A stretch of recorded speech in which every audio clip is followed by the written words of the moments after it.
মোচা রান্না করব। মোচাটা আজকে রান্না করব ইলিশ মাছের মাথা দিয়ে।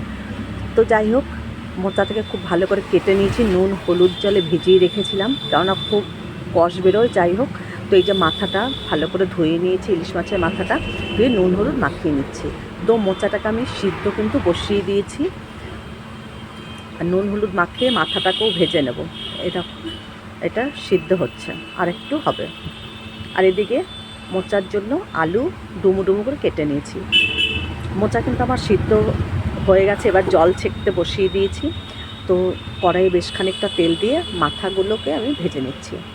তো যাই হোক, মাথাটা কিন্তু আমি একদম কড়কড়া করে ভেজে নেব। তারপরে মিক্সির মধ্যে গুঁড়িয়ে সামান্য একটু জল দিয়ে পুরো মিহি পেস্ট করে তারপর এটাকে আমি করব। তাহলে হবে কি, মোচার মধ্যে কাঁটাগুলো মুখে লাগবে না। নাহলে ইলিশ মাছের মাথার দেখবে নিচের দিকটা বেশ ঝিঝিঝি কাটা থাকে। তো যাই হোক, ওর জন্য এইভাবে আজকে রান্না করব। আর ইলিশ মাছের মাথা দিয়ে মোচা খেয়ে দেখবে, দারুণ লাগে খেতে। তো যাই হোক, মাথাটা ভেজে নিয়েছি, ওই তেলে আমি আলুগুলোকে ভেজে নিচ্ছি, জিরে ফোড়ন আর শুকনো লঙ্কা ফোড়ন দিয়ে ভেজে নিচ্ছি আলুটাকে। আর এইদিকে একটা মশলা করব। মশলাটা হচ্ছে আদা জিরে লঙ্কা সব কিছু দিয়ে একটা মিহি পেস্ট করে নেবো। আর আমি দুটো টমেটো কিন্তু নিয়ে নিয়েছি। যাই হোক, আলুটাকে একটু লাল লাল ভেজে তুলে নেব।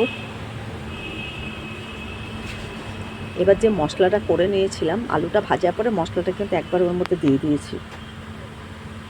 পরিমাণ মতো নুন দিয়ে দিলাম আর হলুদ দিয়ে দিলাম। এবার মশলা খুব ভালো করে কষিয়ে নিয়ে যে মোচাটা আমি সিদ্ধ করে রেখেছি সেটা দিয়ে দেবো। আর মাথাটাকেও কিন্তু আমি মিক্সিতে একদম পেস্ট করে রেখে দিয়েছি। এবার দেখো, মাথার এবার পেস্ট করব, একদম মরমরে করে কিন্তু ভেজে নিয়েছি।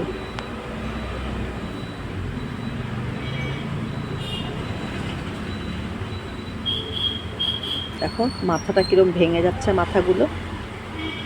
ইলিশ মাছের মাথা দিয়ে মোচা খেয়ে দেখবে দারুণ লাগে কিন্তু খেতে। যারা যারা খাওনি তারা অবশ্যই করে একটা দিন খেয়ে দেখো। দেখো ভালো করে কিন্তু মশলাটা কষা হয়ে গেছে, মশলার গা দিয়ে তেল বেরিয়ে এসছে।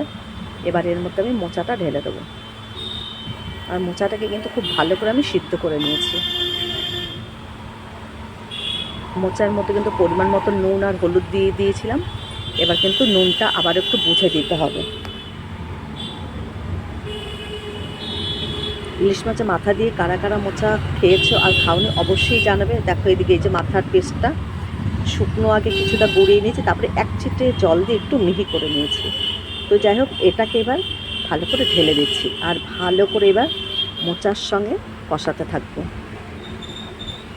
আর নামানোর সময় আমি কিন্তু আর কোনো গরম মশলা টশলা ব্যবহার করব না, তাহলে কিন্তু এই ইলিশ মাছের মাথার গন্ধটাই কিন্তু চলে যাবে তাহলে।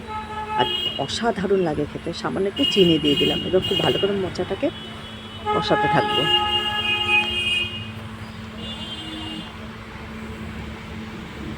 দেখো মোচা কিন্তু প্রায় হয়ে গেছে, আমি আর এর মধ্যে কিচ্ছু মেশাবো না।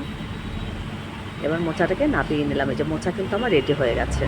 দেখো দারুণ সেন্ট বেরোচ্ছে মোচা দিয়ে। আর এত ভালো লাগে ইলিশ মাছের মাথা দিয়ে করলে, দারুণ লাগে। এই যে মোচাটাকে আমি এবার নাবিয়ে নিলাম।